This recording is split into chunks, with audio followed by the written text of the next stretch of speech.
ಪ್ರತಿ ದಿನ ಇವತ್ತು 9.5 ಕೋಟಿ ಪ್ರತಿ ಗಂಟೆಗೆ ಇವತ್ತು ಸಾಲದ ಹೊರೆ ನಮ್ಮ ತಲೆ ಮೇಲೆ ಬೀಳ್ತಾ ಇದೆ. ಪ್ರತಿ ಗಂಟೆಗೆ ಇವತ್ತು ಮುಖ್ಯಮಂತ್ರಿಗಳು 3 ಗಂಟೆ ನಿಂತಿದ್ರು ಅಂದ್ರೆ ಹೆಚ್ಚು ಕಮ್ಮಿ 28 ಕೋಟಿಯಷ್ಟು ಸಾಲ ನಮ್ಮ ತಲೆ ಮೇಲೆ ಬಿದ್ದಿದೆ. ಇದು ಇರ್ತಕ್ಕಂಥ ವಾಸ್ತವಾಂಶ. ಪ್ರತಿ ಗಂಟೆ ಟೈಮ್ ಓಡ್ತಾ ಇದೆ. ಹೆಚ್ಚು ಕಮ್ಮಿ 10 ಕೋಟಿ ಒಂದು ಗಂಟೆಗೆ ಸಾಲ.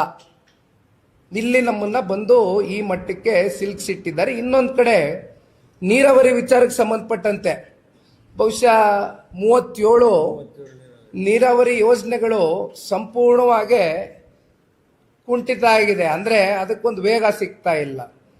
ಅವರೇ ಪ್ರಣಾಳಿಕೆಯಲ್ಲಿ ಹೇಳ್ತಾರೆ, ಪಾಪ ಈ ರಾಜ್ಯದ ಸರ್ಕಾರ ಆಡಳಿತಕ್ಕೆ ಬರೋದಕ್ಕಿಂತ ಮುಂಚಿತವಾಗಿ ಒಂದು ಮಾತು ಕೊಡ್ತಾರೆ. 5 ವರ್ಷಕ್ಕೆ 1.5 ಲಕ್ಷ ಕೋಟಿಯಷ್ಟು ನಾವು ನೀರಾವರಿ ಯೋಜನೆಗಳಿಗೆ ಮರುಜೀವ ಕೊಡ್ತಕ್ಕಂಥದ್ದಕ್ಕೆ ಹಣವನ್ನು ಬಿಡುಗಡೆ ಮಾಡ್ತೀವಿ. ಅಂದ್ರೆ ವರ್ಷಕ್ಕೆ 30,000 ಕೋಟಿ ಅಂತ.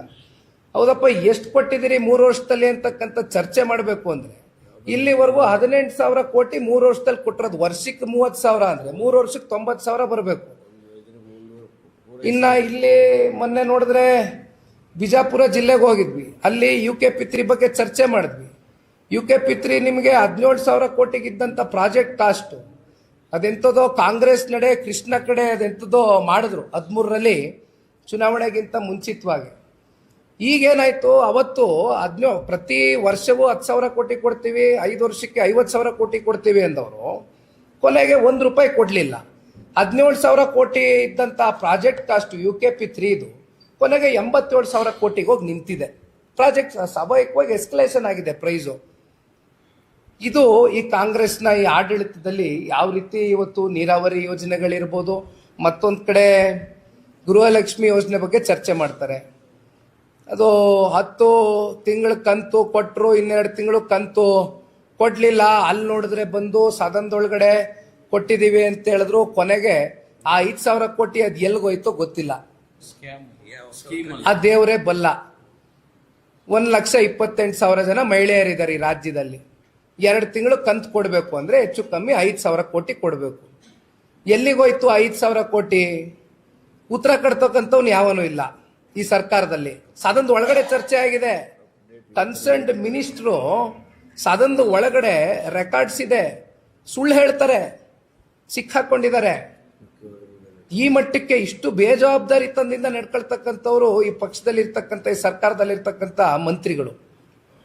ಜೊತೆಯಲ್ಲಿ ಸಾರಿಗೆ ಇಲಾಖೆ, ಬಹುಶಃ ಬೆಳಗ್ಗೆ ತಾನೇ ಸಾರಿಗೆ ಇಲಾಖೆಯ ಕನ್ಸರ್ನ್ಡ್ ಅಧಿಕಾರಿ ಒಬ್ರು, ಯಾಕೆಂದ್ರೆ ಈ ಬುಕ್ಕಲ್ಲಿ ನಾವು ಒಂದು ಪ್ರಿಂಟ್ ಮಾಡಿದ್ವು, ನೆನ್ನೆವರೆಗೂ ಇದ್ದಂತ ಒಂದು ಮಾಹಿತಿ ನಮಗೆ 4,200 ಕೋಟಿ ರೂಪಾಯಿಯಷ್ಟು ಸಾರಿಗೆ ಇಲಾಖೆಗೆ ಸರ್ಕಾರ ಹಣವನ್ನು ಒದಗಿಸಬೇಕು ಅಂತಕ್ಕಂಥದ್ದು ಇಲ್ಲಿವರೆಗೂ ಇದ್ದಂತ ಮಾಹಿತಿ. ಬೆಳಗ್ಗೆ ಸ್ವತಃ ಸಾರಿಗೆ ಇಲಾಖೆಯ ಅಧಿಕಾರಿ ಒಬ್ರು ಹೇಳ್ತಾರೆ 5,500 ಕೋಟಿಯಷ್ಟು ಹಣ ನಮಗೆ ಬಾಕಿ ಉಳ್ಕೊಂಡಿದೆ, ನಮಗೆ ಸರ್ಕಾರ ಕೊಡಬೇಕು, ಇಲ್ಲ ಅಂದ್ರೆ ನಡೆಸೋದು ಕಷ್ಟ ಇದೆ ಸಾರಿಗೆ ಇಲಾಖೆಯನ್ನ ಅಂತ.